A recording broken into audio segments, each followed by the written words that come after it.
السلام علیکم ورحمۃ اللہ وبرکاتہ۔ اعوذ باللہ من الشیطان الرجیم، بسم اللہ الرحمن الرحیم۔ رب اشرح لی صدری ویسر لی امری واحلل عقدۃ من لسانی یفقہوا قولی، رب زدنی علما، اللہم فقہنا فی الدین۔ ان الذین آمنوا ثم کفروا، بے شک وہ لوگ جو ایمان لائے پھر انہوں نے کفر کیا، ثم آمنوا ثم کفروا، پھر ایمان لائے پھر کفر کیا، ثم ازدادوا کفرا، پھر آگے بڑھ گئے کفر میں۔ لم یکن اللہ، نہیں ہے اللہ، لیغفر لہم کہ ان کو بخشے، ولا لیہدیہم سبیلا، اور نہ رہنمائی کرے گا ان کی، ہدایت دے گا ان کو راستے کی۔ بشیر المنافقین، خوشخبری دے دو منافقوں کو، بِأَنَّ لَهُمْ عَذَابًا أَلِيمًا کہ ان کے لیے عذاب ہے دردناک۔ الَّذِينَ يَتَّخِذُونَ الْكَافِرِينَ أَوْلِيَاءَ، وہ لوگ جو بناتے ہیں کافروں کو دوست، من دون المؤمنین، مومنوں کے علاوہ، أَيَبْتَغُونَ عِندَهُمُ الْعِزَّةَ، کیا وہ ان کے پاس عزت چاہتے ہیں؟ کیا چاہتے ہیں ان کے پاس عزت؟ فَإِنَّ الْعِزَّةَ لِلَّهِ جَمِيعًا، تو بے شک عزت اللہ کے لیے ہے ساری کی ساری۔ پیچھے اللہ تعالیٰ نے کہا ایمان والو ایمان لاؤ ان ساری چیزوں پر جن کا اوپر ذکر کیا گیا۔ یہاں اللہ فرماتے ہیں وہ لوگ جو ایمان تو لائے لیکن بعد میں انہوں نے کفر کیا، پھر ایمان لائے پھر کفر کیا، یعنی اپنے ایمان کو انہوں نے ایک تماشا بنا لیا۔ صرف فائدوں کی خاطر ایمان لانے والے لوگ، صرف خیر ہی خیر چاہنے والے ایمان لانے والے لوگوں کے ایمان میں استقامت نہیں ہوتی۔ جو صرف دنیا کی خاطر ایمان لاتا ہے وہ دنیا کے فائدے کو دیکھے گا، جدھر فائدہ نظر آئے گا ادھر ہی لڑک جائے گا، اور جو صرف اللہ کے راستے میں آخرت کی خاطر، اللہ کی رضا کی خاطر، اپنی بھلائی کے لیے، جنت کو پانے کے لیے ایمان لاتا ہے اور پھر اس پہ جم جاتا ہے، اس کے اور اس ایمان میں بہت فرق ہے۔ تو اللہ فرماتے کہ وہ جو ایمان لائے پھر انہوں نے کفر کیا۔ بہت سارے لوگ پیچھے بھی ہم پڑھتے آئے ہیں کہ منافق لوگ یہی چاہتے تھے کہ ہم کافروں سے بھی دوستی رکھیں اور مسلمانوں کے ساتھ بھی، تاکہ جدھر کوئی فائدہ نظر آئے ہم ادھر چلے جائیں۔ مسلمانوں کے پاس آ کے یہ مسلمان بن جاتے، ان جیسی باتیں کرتے، ان کی ہاں میں ہاں ملاتے، اور مسلمان سمجھتے کہ یہ ہمارے ہی بھائی ہیں، لیکن کافروں کے پاس جا کے کہتے کہ ہم تو ان سے مذاق کرتے ہیں، اصل تو ہم تمہارے خیر خواہ ہیں۔ اب جہاں ایک جگہ رہنا ہے تو ان سے بھی تھوڑا لیکس اس لیے رکھی ہوئی ہے، کل کو انہیں کوئی فائدہ پہنچے گا تو ہم ساتھ لے لیں گے۔ اللہ تعالیٰ قرآن میں فرماتے ہیں وَمَن يَعْبُدُ اللَّهَ عَلَى حَرْفٍ، وہ جو اللہ کی عبادت کنارے پہ کھڑا ہو کے کرتا ہے، فَإِنْ أَصَابَهُ نِعْمَةٌ، اگر اس کو کوئی پہنچتی ہے بھلائی، خوش، وَإِنْ أَصَابَهُ فِتْنَةٌ انقلب عَلَى وَجْهِهِ خَسِرَ الدُّنْيَا وَالْآخِرَةَ، اور اگر کوئی فتنہ پہنچتا ہے، مصیبت پہنچتی، پلٹ جاتا ہے، اس کے لیے دنیا آخرت کا نقصان ہے۔ ذَلِكَ هُوَ الْخُسْرَانُ الْمُبِينُ، واضح نقصان، نہ یہاں کچھ پایا نہ وہاں کچھ پایا۔ منافق کتنی دیر اپنی عزت بنا سکتے ہیں؟ جو لوگ دل کے صاف نہیں ہوتے، ایک ٹائم آتا ہے کہ لوگوں کو ان کی اصلیت پتہ لگ جاتی، پھر وہ چاہے سچے بھی ہو جائیں، کوئی بات سچ بھی کہیں، تب بھی کسی کو یقین نہیں آتا، کیونکہ ان کی منافقت کھل کے سامنے آ جاتی، اور بعض دفعہ لوگ چھپے ہی رہ جاتے ہیں۔ تو یہ بہت خطرناک چیز ہے دنیا کے لیے بھی اور آخرت کے لیے بھی، کیونکہ آگے ہم پڑھیں گے کہ منافق جہنم کے سب سے نچلے درجے میں ہوں گے، اور ان کا ڈبل فیس ہوگا قیامت کے دن، دو چہرے ہوں گے۔ اس لیے اللہ فرماتے کہ یہ تو پھر کفر میں بڑھیں گے اگر انہوں نے اسلام کے اوپر استقامت نہ کی، اسلام کو صرف وقتی فائدے کے لیے قبول کیا، ثم ازدادوا کفرا، پھر کفر میں ہی آگے بڑھ جائیں گے۔ یہی تو لوگ ہیں جن کے بارے میں اللہ فرماتے ختم اللہ علی قلوبہم، اللہ نے ان کے دلوں پر مہر لگا دی، اب ان کو ڈرانا نہ ڈرانا برابر ہو گیا، کوئی خوشخبری کوئی ڈراوا، انہیں کوئی فرق نہیں پڑتا، یہ اپنی حالت کو بہتر سمجھتے ہیں اور بڑے خوش ہوتے ہیں اپنی اسمارٹنس پہ کہ کسی کو پتہ بھی نہیں چلتا اور ہم وہ کر رہے ہیں جو ہمارا دل چاہتا ہے۔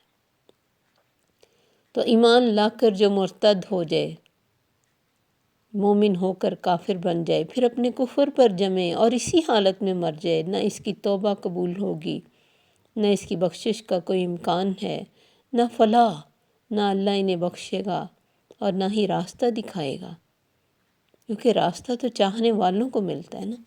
اب کوئی کسی کی جگہ جانا چاہے اور اس کا ایڈریس ہی نہ پوچھے، دیکھے ہی نہ اور چلتا جائے، تو کیسے وہ راستہ گھر پائے گا جہاں اس کی منزل ہے؟ حضرت علی رضی اللہ تعالیٰ عنہ اس آیت کی تلاوت فرما کر کہتے کہ مرتد سے 3 بار کہا جائے کہ توبہ کر لے، پھر اس کے بعد اسے مارا جائے، کیونکہ مرتد کی سزا اسلام میں قتل ہے۔ پھر فرمائے یہ منافقوں کا حال ہے، ان کے دلوں پر مہریں لگ جاتی ہیں، مومنوں کو چھوڑ کر کافروں سے دوستیاں ان کی ہوتی ہیں۔ لائک مائنڈ لوگ ہی انسان کو پسند آتا ہے نا، تو جیسے ذہن ہوتے ہیں ویسے ہی لوگوں میں جا کے خوش ہوتے ہیں، ویسے ہی لوگوں میں جا کے ریلیکس اور اپنا آپ کھول کے رکھ دیتے ہیں۔ تو اللہ فرماتے ہیں ان کو اللہ بخشے گا بھی نہیں، ان کو راہ بھی نہ دکھائے گا۔ کون سا راہ؟ صراط مستقیم کا راستہ، جس پہ چل کے جنت ہے، جس پہ چل کے دنیا آخرت کی بھلائیاں ہیں، جس کی کوئی منزل ہے، ان کی تو کوئی منزل ہی نہیں۔ یہاں دنیا میں بھی کسی کے سگے نہیں تو آخرت میں ان کی کوئی منزل نہیں۔ جتنی بھی منافقت کرنے والے لوگ ہیں، آپ دیکھیں کہ پیچھے پہلے اس بارے میں اللہ نے بہت سارا پورشن ان لوگوں کے لیے رکھا کہ یہ جھوٹ بولتے ہیں، فساد کرتے ہیں اور شعور نہیں ہے ان کو، اور بہت ساری ان کی کوالٹیز۔ اللہ فرماتے بشر المنافقین بان لهم عذابا الیما، ان کو خوشخبری دے دو، ان کے لیے دردناک عذاب ہے۔ اور پھر آگے ان کی کوالٹی کیا ہے؟ الذین یتخذون الکافرین اولیاء من دون المؤمنین، مومنوں سے دوستیاں نہیں ہوتی ان کی دوستیاں کافروں سے ہوتی ہیں۔ کیوں؟ وہاں سے عزت چاہتے ہیں نا۔ ایبتغون عندہم العزہ، ان کے پاس تم عزت چاہتے ہو، اللہ فرماتے ہیں فإن العزة للہ جمیعا، تو عزت تو ساری اللہ کے پاس ہے۔ وَتُعِزُّ مَن تَشَاءُ وَتُذِلُّ مَن تَشَاءُ، جسے چاہے عزت دے، جسے چاہے ذلیل کرے۔ پھر ایک جگہ فرمایا مَن كَانَ يُرِيدُ الْعِزَّةَ وَلِلَّهِ الْعِزَّةُ وَرَسُولِهِ، اگر جو کوئی عزت چاہتا ہے تو عزت تو اللہ اور اس کے رسول کے لیے۔ وقتی طور پر ایک نیک اور مومن انسان کو چاہے کوئی کتنا بھی بے عزت کرے، لیکن جس کی اللہ کی نظر میں عزت ہے، اسے ساری دنیا بھی بے عزت کر دے، اسے کوئی فرق نہیں پڑتا۔ بڑے بڑے علماء کو لوگوں نے بے عزت کیا، امام ابن تیمیہ کو جیل میں بند کر دیا، یوسف علیہ السلام کو جیل میں بند کیا، امام احمد بن حنبل کو کسی مسئلے پر ان کی مختلف رائے ہونے کی وجہ سے منہ کالا کرا کے گدھے پر پھرایا۔ یہ لوگوں نے ہمیشہ ہی نیک لوگوں کی بے عزتی کی، لیکن آخر نام کس کا زندہ ہے؟ اور جو پھرانے والے اور جو تکلیف دینے والے، انہیں کون جانتا ہے؟ تو منافق بے سمجھ لوگ ہیں۔ اگر ان کو عزت ہی چاہیے تھی تو اللہ کے نیک بندوں کے ساتھ ملتے، اللہ کی عبادت کی طرف جھکتے، اس کے نبی کی پیروی کرتے، تو عزت ہی عزت تھی۔ دنیا آخرت میں اللہ عزیز بنا دے اسے جو ان راستوں پہ چلے۔ پھر فرمایا سچا مومن جو ہے وہ تو اللہ کی پناہ لیتا ہے، اس کی نظر میں بڑا بننا چاہتا ہے۔ انسان کو پرکھنے کا یہ پیمانہ ہے کہ اس کی دوستی دیکھو، کیونکہ قیامت کے دن انسان ایسی دوستیوں پر بہت دکھی ہوگا جس نے اسے دین سے دور کر دیا۔ تو ہمیشہ دیکھنا چاہیے کہ میری دوستی کن لوگوں سے۔ اگر اچھے دوست ہیں آپ میں اچھی چیزیں آئیں گی آٹومیٹکلی، یہ قدرتی سی بات ہے۔ تو کافروں سے دوستی اسی لیے کرتے تھے یہ لوگ کہ ذہن کافروں جیسے تھے نا، اللہ کو مطلب دل سے مانا نہیں تھا۔ تو ہمیں اپنی دوستیوں کو بھی دیکھنا چاہیے، کیونکہ قرآن میں آتا ہے یا اس دن انسان روئے گا اور کہے گا یا لیتنی لم اتخذ فلانا خلیلا، ہائے کاش میں فلاں کو دوست نہ بناتا،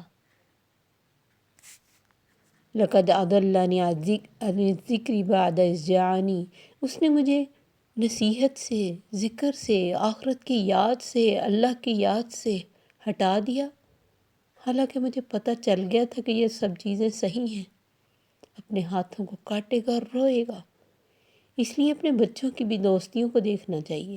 برے لوگوں کی دوستیاں اسی لیے منع کی گئی کہ انسان جب کسی کے ساتھ رہتا ہے اور اسی طرح کی وہ کام نہیں بھی کرتا لیکن اس کے کاموں کو غلط نہیں کہتا تو وہ انہی میں لکھا جاتا ہے۔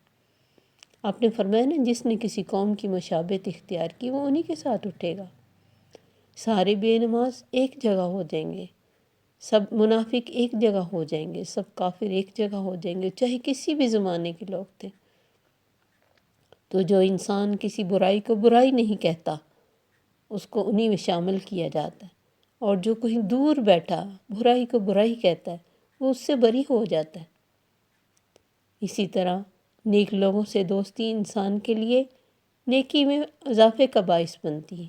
اچھے لوگوں کی صحبت میں رہنا چاہیے، کیونکہ ان کا بہت ساری باتیں، معاملات، باتیں اور انداز جو ہوتا ہے زندگی میں وہ انسان کے اوپر بہت اچھا ایفیکٹ کرتا ہے۔ جیسے یوسف صورت میں آپ پڑھ کے دیکھیں کہ قید خانے میں بھی جاتے ہیں تو وہ لوگ جو آپ سے خواب کی تعبیر پوچھتے ہیں وہ کہتے ہیں انا نراک من المحسنین۔ جب بھائی آتے ہیں غلہ لینے، انہوں نے پہچانا بھی نہیں، وہ بھی یہی کہتے ہیں انا نراک من المحسنین۔ تو محسن جو ہوتا ہے خوبصورت معاملہ کرنے والا، اس کا کوئی اسپیشل مسئلے پہ ہی پتہ نہیں چلتا، اس کا ہر انداز خوبصورت ہوتا ہے۔ اس کا دیکھنا، بیٹھنا، بولنا، کسی سے ڈیل کرنا، کسی کو کچھ لینا، کسی کو کچھ دینا، ہر چیز صبح و شام، وہ تو مومن تو پورے کا پورا خوبصورت پرسنالٹی میں آ جاتا ہے جب وہ اسلام کا بندہ بنتا ہے۔ ان الذین قالوا ربنا اللہ ثم استقاموا، استقامت یہی ہے نا، ہر حال میں اللہ کے حکموں پر اللہ کی رضا کے لیے جم جانا، چاہے پوری دنیا دوسری طرف جا رہی ہو، خود اکیلے رہ جائیں تب بھی کھڑے رہنا، نہیں میرے ساتھ میرا رب ہے نا۔ تو اپنے رب کو اپنے پاس سمجھنا، اپنے سامنے سمجھنا، اس کے مطابق کام کرنا، یہی تو محسن کا کام ہے۔ اور اس لیے اللہ فرماتے ان اللہ یحب المحسنین وکذالک نجزی المحسنین۔ محسن تو ومن عمل صالحا من ذکر او انثی وہو مؤمن وہو محسن، مختلف الفاظ آئیں قرآن میں۔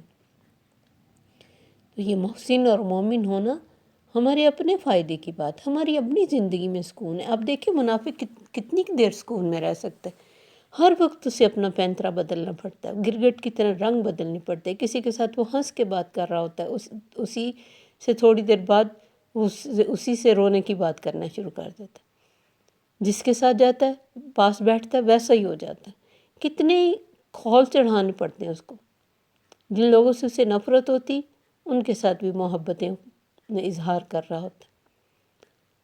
تو یہ جو ان کی تعریفیں اور ان کی محبتیں، یہ سب ایک طرح سے جال ہوتی ہیں جو مومنوں کو پھنساتی ہیں، کیونکہ مومن بھولا بالا شریف ہوتا ہے، اس کے سامنے کوئی اچھا ایکٹ کرے، نماز پڑھے، قرآن پڑھے تو وہ سمجھتا ہے یہ نیک ہے۔ بہت سارے یہ لوگ قرآن نماز پڑھتے تھے، نبی صلی اللہ علیہ وسلم کی محفل میں آتے تھے۔ اب دیکھیں اس سے بڑی کوئی محفل کیا کہ ایک نبی کی محفل میں آ رہے ہیں اور بیٹھے ہیں اور سن رہے ہیں۔ اللہ نے فرمایا تم کیا سمجھتے ہو تمہاری محفل میں بیٹھے ہیں؟ نہیں، یہ تو لکڑیاں ہیں ٹیک لگائی ہوئی، کوئی اثر ہی نہیں ہے، خشبم مسندہ، کوئی فرق نہیں ہے ان پہ پڑتا۔ تو اس لیے دیکھنا چاہیے کہ میں کیا جیسی ہوں ویسا ہی بولتی ہوں، ویسا ہی ایکٹ کرتی ہوں، میری دوستیاں کن کے ساتھ ہیں، میں ایمان لا کر کفریہ باتیں تو نہیں کرتی، کفریہ حرکتیں تو نہیں کرتی، کیونکہ یہ چیزیں آہستہ آہستہ انسان کو اپنی لپیٹ میں لیتی ہیں۔ جس طرح دل سیاہ ہو جاتا ہے، انسان کی پرسنالٹی میں بری عادتیں پڑ جاتی ہیں اور وہ سمجھتا ہے کہ میں ٹھیک ہوں، وَيَحْسَبُونَ أَنَّهُمْ مُهْتَدُونَ، وہ سمجھتے ہیں کہ وہ ہدایت پر ہیں۔ تو جتنے بھی کام منافقت کے ساتھ دین کے کیے جائیں، وہ چاہے کتنے بڑے ہوں، اللہ کی نظر میں کوئی ویلیو نہیں رکھتے، کیونکہ دھوکہ دینے والا انسان یخادعون اللہ والذین آمنوا، دھوکہ دیتے ہیں اللہ کو اور ایمان والوں کو، وما یخدعون الا انفسهم، یہ تو خود کو دھوکہ دے رہے، وما یشعرون، اور شعور بھی نہیں، دھوکہ خود کو دے رہے ہیں اور نقصان اپنا ہو رہا ہے، سب کچھ اپنا لوٹ رہا ہے اور لگتا ہے کہ ہم دوسروں کا لوٹ رہے ہیں۔ یہی بہت بڑا شیطان کا دھوکہ ہے انسان کے ساتھ، کہ اسے حقیقت کی سمجھ ہی نہ آنے دے، حقیقت کو اس کی نظروں میں چھوٹا اور اوٹ میں رکھے، وہ صرف سامنے کی چیزوں کو دیکھے اور انہیں کے مطابق ایکٹ کرے۔ تو اللہ تعالیٰ سے دعا کرنی چاہیے کہ اللہ ہمیں ان تمام برائیوں سے بچائے جس کی انسان کو سمجھ بھی نہیں آتی اور وہ برا بھی بن جاتا ہے۔ پھر آگے اللہ تعالیٰ ارشاد فرماتے ہیں وَقَدْ نَزَّلَ عَلَيْكُمْ فِي الْكِتَابِ أَنْ إِذَا سَمِعْتُمْ آيَاتُ اللَّهِ يُكْفَرُ بِهَا وَيُسْتَهْزَأُ بِهَا فَلَا تَقْعُدُوا مَعَهُمْ حَتَّى يَخُوضُوا فِي حَدِيثٍ غَيْرِهِ إِنَّكُمْ إِذًا مِثْلُهُمْ إِنَّ اللَّهَ جَامِعُ الْمُنَافِقِينَ وَالْكَافِرِينَ فِي جَهَنَّمَ جَمِيعًا۔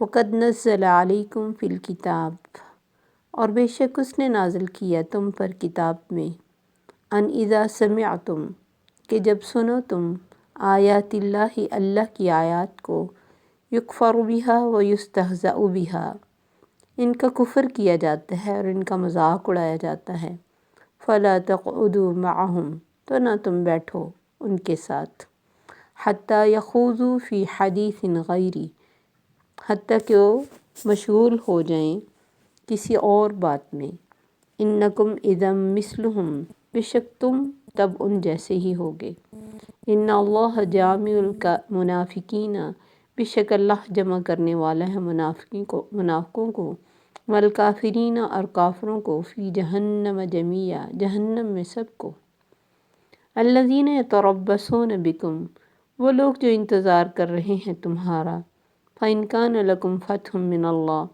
پھر اگر ہے تمہارے لیے فتح اللہ کی طرف سے، قالوا، تو وہ کہتے ہیں، الم نکن معکم، کیا نہ تھے ہم تمہارے ساتھ، وإن کان للکافرین نصیب، اور اگر ہے کافروں کے لیے کوئی حصہ، قالوا، تو وہ کہتے ہیں، الم نستحوذ علیکم، کیا نہیں غالب آنے لگے تھے ہم تم پر، ونمنعکم من المؤمنین، اور بچا رہے تھے تمہیں مومنوں سے، فاللہ یحکم بینکم یوم القیامہ، تو اللہ فیصلہ کرے گا تمہارے درمیان قیامت کے دن، ولن یجعل اللہ، اور ہرگز نہیں بنایا اللہ نے، للکافرین، کافروں کے لیے، علی المؤمنین سبیلا، مومنوں پر کوئی راستہ۔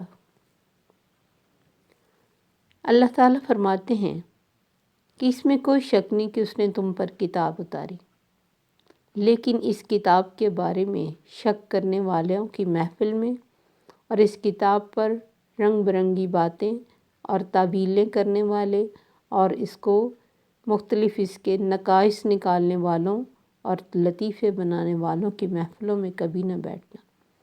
جب تم سنو کہ اللہ کی آیات کا انکار کیا جاتا ہے، اس کے فرائض کو ضروری نہیں سمجھا جاتا، اس کے حکموں کو اہمیت نہیں دی جاتی، اور ان کا مذاق اڑایا جاتا ہے، تو ان کے ساتھ نہ بیٹھنا۔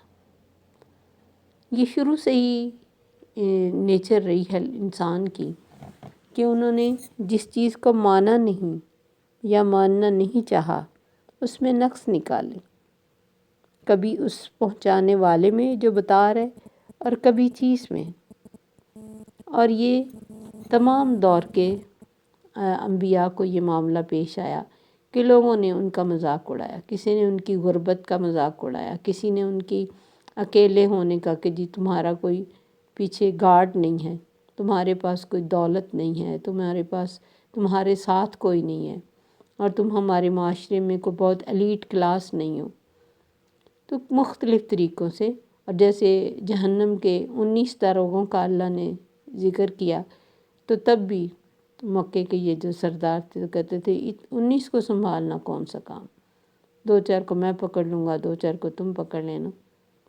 تو یعنی یہ شروع سے، اب بھی ٹک ٹاکس وغیرہ میں دیکھیں تو جہنم کی باتیں یوں لوگ کہتے ہیں کہ نا جیسے کوئی بہت مزے کی جگہ اور بہت ساری، یعنی شرم ہی نہیں آتی ہے کہ اللہ کی کسی بات کو یا جہنم کو یا جنت کو مذاق کا نشانہ بنایا جائے، یا اللہ کے کسی حکم کو، یا پھر نمازی انسان کو طنز کے ساتھ کہنا کہ تم تو ہر وقت سجدوں میں ہی رہتے ہو، اور تمہارا تو مولویوں کا تو کام ہی کوئی نہیں، مولوی تو ہے ہی مسجدوں کے لیے، ان کو تو کوئی دنیا سے ہے ہی نہیں رابطہ۔ تو یہ سارا کچھ، یا پھر عورتوں کو اللہ نے صحیح حقوق نہیں دیے، مردوں کو کے لیے ہی سارا قرآن اترا، عورتوں کے لیے کچھ نہیں، بہت ساری باتیں۔ تو اللہ فرماتے جب بھی کسی ایسی محفل میں بیٹھ جاؤ تم، جہاں کوئی ایسا ٹاپک شروع ہو جائے جس میں اللہ کے حکموں کا انکار یا اس کا مذاق اڑایا جائے یا ان کو کم اہمیت کیا جائے، جیسے یہ سزاؤں کے بارے میں لوگ کہتے کہ یہ وحشیانہ سزائیں، اس طرح کی باتیں کی جائیں، ان کے ساتھ نہ بیٹھنا، کیونکہ انسان کو نہ موت کا پتہ ہے اور نہ اپنی مطلب اس نیچر کا پتہ ہے کہ کب اس کی نیچر میں کوئی بات فٹ ہو جائے اور وہ اس کے ایمان میں خرابی کرے، اور موت کا بھی نہیں پتہ کہ اس طرح کسی ایسی محفل میں موت آ جائے تو وہ انہی کے ساتھ لکھا جائے۔ تو اللہ نے فرمایا ان کے ساتھ بیٹھو نہیں۔ پھر ایک اور حدیث ہے کہ جو اللہ اور یوم آخرت پر ایمان رکھتا ہے وہ اس دسترخوان پر نہ بیٹھے جس پر شراب رکھی ہو۔ تو یہ بھی اللہ کے حکموں کا انکار ہے نا، واضح انکار۔ تو اس وجہ سے ایسی محفلوں میں اللہ نے اپنے نیک انسانوں کی تعریف کرتے ہوئے کہا وَإِذَا مَرُّوا بِاللَّغْوِ مَرُّوا كِرَامًا، کہ جب وہ لغو کے پاس سے گزرتے ہیں بڑی عزت سے گزرتے ہیں۔ وَإِذَا خَاطَبَهُمُ الْجَاهِلُونَ قَالُوا سَلَامًا، جب ان کو جاہل کسی بات میں مخاطب کرتے وہ کہتے سلام۔ وہ ان سے الجھتے نہیں، بحث نہیں کرتے۔ کیوں؟ اِنَّكُمْ اِذًا مِثْلُهُمْ، بے شک تم ایسے ہی ہو جاؤ گے، تم انہی میں شمار ہو جاؤ گے۔ ان اللہ جامع المنافقین والکافرین فی جہنم جمیعا، منافقوں اور کافروں کو تو اللہ سب کو جہنم میں ڈالے گا، اس میں کوئی شک نہیں۔ دنیا میں چاہے اپنی منافقت کو وہ کتنا ہی چھپا کے رکھیں یا اس سے کیسے بڑے بڑے کام کریں اور لوگوں کے دلوں میں اچھے بن جائیں، اللہ سب کو جہنم میں ڈال کے رکھے گا۔ منافق کی نشانیاں شاید میں پہلے بھی کئی دفعہ بتا چکی ہوں۔ 4 نشانیاں نبی صلی اللہ علیہ وسلم نے فرمایا کہ جب بات کرے جھوٹ بولے، امانت رکھی جائے امانت میں خیانت کرے، یا جو بھی اللہ کی دی ہوئی امانتیں ان میں بھی خیانت، وعدہ کرے تو تب بھی وعدہ خلافی کرے، اور جب کبھی جھگڑے پہ آئے گالی گلوچ کرے۔ آپ نے فرمایا جس میں کوئی ایک نشانی ہے ان میں سے، اس میں منافقت کی ایک نشانی ہے، اگر وہ توبہ نہ کرے گا تو منافقت کی ایک نشانی کے ساتھ مرے گا۔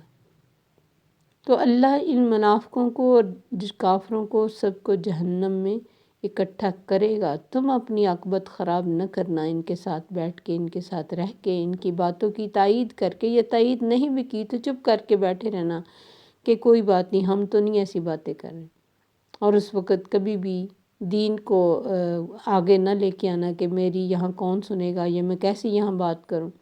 اگر بات نہیں کر سکتے تو کم از کم نفرت تو کر سکتے، اٹھ تو سکتے۔ اس لیے نبی صلی اللہ علیہ وسلم نے فرمایا تھا کہ جب تمہارے سامنے کچھ برائی ہو رہی ہو اسے زبان سے روکو، ہاتھ سے روکو، اور اگر اس کی طاقت نہیں دل میں برا جانو، اور یہ ایمان کا کمزور ترین حصہ ہے۔ اور اگر ہم دل میں بھی نہ برا سمجھیں اور یہ کہیں کہ ہم تو نہیں بیٹھے ہوئے، ہم تو نہیں کر رہے، وہ کر رہے ہم تو چپ کر کے سن رہے ہیں، تو یہ بھی غلط ہے۔ الذین یتربصون بکم، وہ جو تمہارے بارے میں منتظر رہتے ہیں، اگر تو تمہیں اللہ کی طرف سے کوئی فتح ملے تو کہتے ہیں ہم بھی تو آپ کے ساتھ تھے۔ یعنی وہی جیسے میں نے کہا ہوا کے رخ کے ساتھ چلنے والے لوگ، اپنے فائدوں کی خاطر اسلام قبول کرنے والے لوگ جدھر فائدہ دیکھتے ہیں ادھر ہی لڑک جاتے ہیں۔ جب مسلمانوں کو کوئی فائدہ پہنچتا ہے تو کہتے ہیں ہم آپ کے ساتھ ہیں۔ دیکھیں ان کے ساتھ تو ہم ویسے ہی لیگ سلیگ رکھیں، ہم آپ کے ہی زیادہ ہمدرد ہیں۔ اور اگر کافروں کو کچھ حصہ مل جائے، کبھی مسلمانوں کوئی وقتی آزمائش آئے اور کافر اوپر چلے جائیں، کافروں کے پاس دوڑے جاتے، پھر کہتے ہیں الم نستحوذ علیکم، ہم نے ان کے ساتھ ساتھ ساتھ تمہارے ساتھ ہمدردی نہ رکھی ہوتی، اندر سے ہم ان کے خلاف نہ ہوتے، تو تم کیسے بچ سکتے تھے؟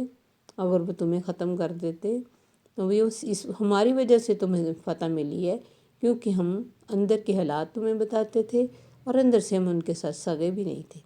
وَنَمْنَعْكُمْ مِنَ الْمُؤْمِنِينَ، ہم نے تمہیں بچایا مومنوں سے، ورنہ تو تمہیں وہ ختم کر دیتے۔ یہ یعنی دونوں طرف اپنی ہمدردیاں بتا کے، اپنی حمایتوں کے بارے میں زیادہ سے زیادہ دعوے کر کے تو فائدہ لینا چاہتے ہیں۔ فَاللَّهُ يَحْكُمُ بَيْنَكُمْ يَوْمَ الْقِيَامَةِ، اب اصل مسئلہ کون ہے، کس کا ہے، کیسا ہے، کون سچا ہے، کیا کہہ رہا ہے، کیسے دھوکہ دیتا ہے، کیسے کسی کو مطلب اپنے بارے میں مائل کرتا ہے، اپنے حق میں کرتا ہے، یہ سارا کچھ اور اصل حقیقت کیا ہے اللہ ہی فیصلہ کریں گے قیامت کے دن۔ ہم کسی میں واضح بھی شرائط اس طرح کے منافقوں کی نشانیاں دیکھیں تب بھی ہم کسی کو منہ پر منافق کہہ نہیں سکتے، کیونکہ اس طرح ایک تو معاشرے میں فساد ہوگا، دوسرا بھی آپ کا دشمن بنے گا۔ تو کسی کے شر سے بچنے کے لیے اگر ہم جانتے بھی ہوتے ہیں اور خاموش رہتے، جیسے نبی صلی اللہ علیہ وسلم کے بارے میں آتا ہے کہ ایک دفعہ آپ حضرت عائشہ رضی اللہ تعالیٰ عنہ کے پاس بیٹھے تھے اور ایک شخص آ رہا تھا، آپ نے فرمایا یہ اپنی قوم کا بدترین شخص ہے۔ جب آیا تو بڑے اچھے سے ان سے بات کی، اور بعد میں حضرت عائشہ نے پوچھا آپ تو کہہ رہے تھے یہ بہت برا، اور آپ نے بات تو صحیح کی، آپ نے فرمایا برا ہے وہ شخص جس کے شر سے ڈر کے اس کی عزت کی جائے۔ تو کسی منافق کو اپنے گلے ڈالنے سے بہتر ہے کہ اس کے لیے دعا کی جائے اور خود اس حرکتوں سے بچا جائے، کیونکہ کسی کو آپ منافق کہیں گے تو کبھی مانے گا کوئی؟ کبھی بھی نہیں مانے گا۔ اور اب تو میجورٹی اسی لائن پر ہے کہ جو سامنے آیا اسی کے بن جاؤ، اور جو پیچھے ہے، بیک پہ ہے، اس کے خلاف ہو جاؤ، تاکہ سامنے والے کی ہمدردی حاصل ہو۔ تو یہ وقتی ہمدردیاں ہیں، وقتی حمایتیں ہیں، وقتی سارے فائدے ہیں۔ اللہ قیامت کے دن فیصلہ کرے گا تمہارے درمیان۔ وَلَن يَجْعَلَ اللَّهُ، اور ہرگز نہیں بنایا اللہ نے کافروں کے لیے عَلَى الْمُؤْمِنِينَ سَبِيلًا، مومنوں کے خلاف کوئی راستہ۔ اور قرآن میں مختلف جگہ اللہ تعالیٰ فرماتے ہیں انتم الْأَعْلَوْنَ إِن كُنتُم مُؤْمِنِينَ، تم بلند رہو گے اگر تم مومن ہو۔ اور وقتی طور پر اگر یہ جھاگ کی طرح کوئی اوپر حق کے اوپر چیز آ بھی جاتی ہے، لوگوں کی تعداد بھی بڑھ جاتی ہے اور لوگوں کا پروپیگنڈا بھی بڑھ جاتا ہے اور ان کی باتیں بھی بڑھ جاتی ہیں، اور آپ نیچے آ جاتے ہیں اس جھاگ کے اور ان باتوں کے اور ان ساری حرکتوں کے، تب بھی اگر ہم اللہ کے بارے میں سچے ہیں، اللہ کے مخلص ہیں، تو اس بارے میں کبھی بھی پریشان نہیں ہونا چاہیے، کیونکہ اللہ نے کافروں کے لیے مومنوں کے خلاف کوئی راستہ نہیں بنایا۔ یہ سب وقتی ہیں، جو بھی دنیا میں کمی کوتاہی ہوتی ہے وہ ہمارے اپنے ایمانوں میں کمی ہونے کی وجہ سے ہوتی، اور نبی صلی اللہ علیہ وسلم کے زمانے میں بھی اگر کبھی جیسے احد میں کچھ فرق پڑا تھا، وہ مسلمانوں کی اپنی غلطی بھی تھی، اور بعض دفعہ اللہ دیکھنا چاہتے ہیں، ان کے ایمان کو مضبوط کرنا چاہتے ہیں، کیونکہ مشکلوں میں انسان جس طرح نکھر کے آتا ہے وہ آسانی میں نہیں آتا۔ تو یہ اللہ کی حکمتیں ہیں، اور وہ اپنی حکمتوں کو بہت بہترین طریقے سے جانتا ہے، اور بہترین طریقے سے وہ حکمتوں سے سارے کام کرتا ہے۔ اللہ سے دعا ہے کہ اللہ ہمیں منافقت کی ہر جو علامت ہے اس سے بچائے، اور ہمیں پیور زندگی اور پیور زبان اور پیور ایٹیٹیوڈ سب کچھ پیور کر دے، ہمارا ہمیں اپنے لیے خالص کر دے۔ اللہم اخلصنا لوجہک الکریم۔ السلام علیکم ورحمۃ اللہ وبرکاتہ۔